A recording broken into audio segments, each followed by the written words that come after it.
जय हिंद विद्यार्थियों, कैसे हैं।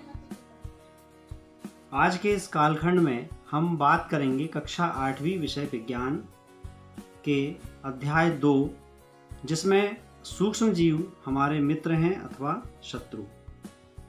इसमें हमने पहले भी कुछ वीडियो बनाए थे जिसमें सूक्ष्म जीव शत्रु हैं अथवा मित्र हैं, इस पर हमारे वीडियो आए थे। आज के इस कालखंड में हम बात करेंगे वायुमंडल में नाइट्रोजन चक्र के संबंध में। तो आइए शुरू करते हैं आज का यह वीडियो।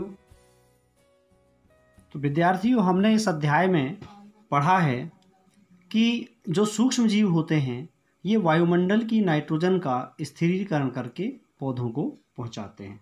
हमने लेग्यूमिनस कुल के पौधों के बारे में पढ़ा, जिनकी जड़ों में पाई जाने वाली गांठें वायुमंडल की नाइट्रोजन को सीधे नाइट्रोजन के यौगिकों में परिवर्तित कर देते हैं तथा यह नाइट्रोजन के यौगिक पौधे को प्राप्त हो जाते हैं। तो नाइट्रोजन चक्र में अर्थात वायुमंडल में नाइट्रोजन के प्रवाह में सूक्ष्म जीवों का बड़ा योगदान होता है।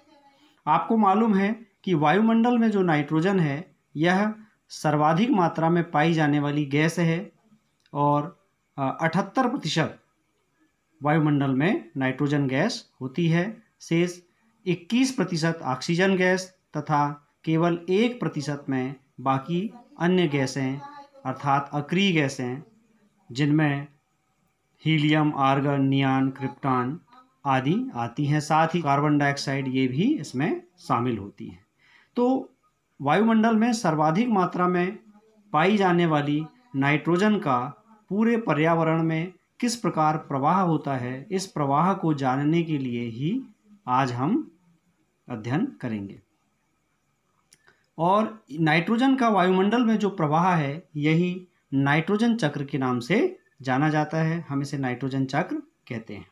आपको मालूम है कि वायुमंडल में जो नाइट्रोजन होती है, एक तरीका तो यह है कि वायुमंडलीय नाइट्रोजन को जीवाणु तथा नीले हरे शैवाल, ब्लू ग्रीन एल्गी जो धान के खेतों में पाई जाती है तथा लेग्यूमिनस कुल के पौधों में पाए जाने वाले राइजोबियम नामक जो बैक्टीरिया है वह सीधे वायुमंडल से नाइट्रोजनी यौगिक में परिवर्तित कर देता है। और ये जो नाइट्रोजन है जीवाणुओं के द्वारा नाइट्रोजनी यौगिकों में परिवर्तित हो जाती है, तत्पश्चात मिट्टी में मिल जाती है जिसे पौधे ग्रहण करते हैं। दूसरा जो तरीका है, दूसरी जो विधि है, आपको मालूम है बरसात के दिनों में जब बिजली चमकती है उस समय वायुमंडल में उपस्थित नाइट्रोजन तथा ऑक्सीजन गैसें आपस में क्रिया करके और नाइट्रोजनी ऑक्साइड बनाती हैं। यह नाइट्रोजनी ऑक्साइड वर्षा जल के साथ सीधे मिट्टी में भूमि पर पहुंच जाता है तथा पौधों को प्राप्त होता है। तो ये हुआ मिट्टी में नाइट्रोजन का आना तथा मिट्टी से पौधों के द्वारा अवशोषण। पौधों में जो अवशोषण की क्रिया है वह जड़ों के द्वारा होती है। जड़ें जल को अवशोषित करती हैं, साथ ही जल में घुले हुए जो खनिज लवण हैं जिनमें नाइट्रोजन इत्यादि खनिज लवण, ये सारे जड़ों के माध्यम से पौधों के शरीर में पहुंचते हैं और पौधे प्रकाश संश्लेषण करते हैं। प्रकाश संश्लेषण की क्रिया के द्वारा भोजन बनाते हैं, जो भोजन उनके फलों में या बीजों में एकत्रित हो जाता है। और सभी शाकाहारी जीव जो हैं ये पौधों से ही अपना भोजन प्राप्त करते हैं। तो इस प्रकार भूमि में उपस्थित नाइट्रोजन को पौधों के द्वारा अवशोषित कर लिया जाता है और पौधों के शरीर में पाया जाने वाला जो नाइट्रोजन है, जो प्रोटीन जैसे जटिल अवयवों के जटिल यौगिकों के रूप में होता है, उसे जंतु भोजन के रूप में ग्रहण करते हैं। इस प्रकार वायुमंडल की नाइट्रोजन जीव जंतुओं के शरीर में आ जाती है। जब इन जीव जंतुओं की मृत्यु होती है तथा जीवन काल के दौरान जब वे उत्सर्जन करते हैं, जैसे जो कशेरुकी जीव हैं मूत्र उत्सर्जन करते हैं, तो उसमें मुख्य रूप से यूरिया के रूप में नाइट्रोजन वापस जमीन में पहुंच जाती है। तथा जब जीवों की मृत्यु होती है तो उनके शरीर में पाया जाने वाला जो नाइट्रोजनी यौगिक है, जिसे सूक्ष्म जीव, अपघटक इत्यादि इसे अपघटित करके अर्थात छोटे यौगिकों में तोड़ करके और मिट्टी में मिला देते हैं। तो इस प्रकार अपघटकों के द्वारा, अपघटक अर्थात जिसमें जीवाणु तथा कवक इत्यादि होते हैं, ये जीव जंतुओं के शरीर में पाई जाने वाली नाइट्रोजन को वापस भूमि में मिला देते हैं। इस क्रिया में कुछ मात्रा में सीधे नाइट्रोजन गैस जो है वह वायुमंडल में चली जाती है। ये देखिए, जीवाणुओं के द्वारा नाइट्रोजन यौगिकों का गैसीय नाइट्रोजन में परिवर्तन।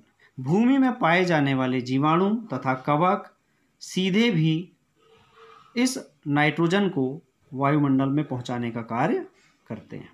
तो इस प्रकार हम देखें कि वायुमंडल में नाइट्रोजन की मात्रा स्थिर रहती है, 78% से वह कम कभी नहीं होती है, ना ही अधिक होती है।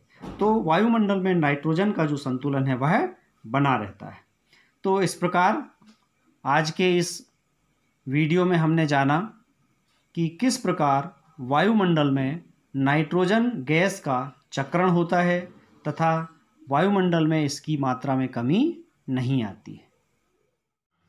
तो विद्यार्थियों, इस प्रकार हमने जाना कि किस तरह वायुमंडल में नाइट्रोजन का चक्रण होता है। इस चक्रण को ही हम नाइट्रोजन चक्र के नाम से जानते हैं। नाइट्रोजन चक्र में महत्वपूर्ण भूमिका सूक्ष्म जीवों की होती है और अध्याय 2 में हमने इन्हीं सूक्ष्म जीवों के बारे में पढ़ा। तो जो इन सूक्ष्म जीवों का जो लाभदायक प्रभाव है वह हमने इसमें जाना कि किस प्रकार लेग्यूमिनस कुल यानी जो फलीदार पौधे हैं, लेग्यूमिनस कुल अर्थात फलीदार पौधे की जड़ों में पाए जाने वाले जो जीवाणु हैं वे नाइट्रोजन का स्थिरीकरण करते हैं, साथ ही उसे मिट्टी में मिलाते हैं तथा बाद में जीव जंतुओं की मृत्यु के बाद, जीव जंतु तथा पौधों का शरीर जब नष्ट हो जाता है, मर जाता है, तो उसे मिट्टी में मिलाने का कार्य भी यह सूक्ष्म जीव करते हैं। तो सूक्ष्म जीव मनुष्य जाति के लिए, पर्यावरण के लिए बहुत महत्वपूर्ण हैं। प्रकृति में संतुलन बनाए रखने में इनका महत्वपूर्ण योगदान है। तो आज के इस वीडियो में हमने नाइट्रोजन चक्र के बारे में जाना। हमारे इस YouTube चैनल को सब्सक्राइब करके आप इसी प्रकार विज्ञान, गणित, हिंदी आदि विषयों में ज्ञानवर्धक वीडियो आपको मिलते रहेंगे। अगर आपको यह वीडियो अच्छे लगते हैं तो आप इन्हें अपने मित्रों, सहपाठियों से शेयर करें तथा देखते रहें। जय हिंद, जय भारत, वंदे मातरम।